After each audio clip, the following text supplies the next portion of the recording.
हठात आम घरे आज दुईटी अजणा झील सकाଳେ उठी आगे खाइबार लगी जाइथिले। दुनिया भासी जाऊ पछे मोर खाइबा आगे दरकार। तापर बाबू आमर बड़ गोटे माछ नहीं चली आसते। खाइबा सिना पाटिकी स्वादिया हेले माछ काटिते बहुत कष्ट।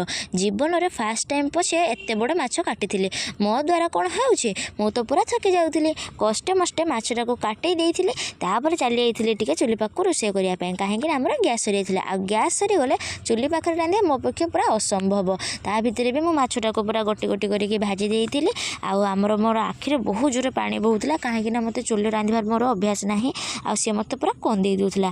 तापर झोल कार्य सरी गला मोर। ता भितरे आसिक दुईटा झियो पहुंची जाइथिले। आ मो पुओ को को फॉर्म देइथिले के जाने से तो पूरा उठे बसे दउनथला मते पूरा पागल होई जाइथिला। आ कहूथला माँ चलो आमे कलर करिबा। गोटे डोरेमन चित्र थिला सेटा को फुलफिल करते हबो। आ ना तार ना गाँ ठिकाना लिखिया पय पड़ियो। आ सी तो करि पारिबो नाही। आ मते ही सब करिया पय पड़ुथला।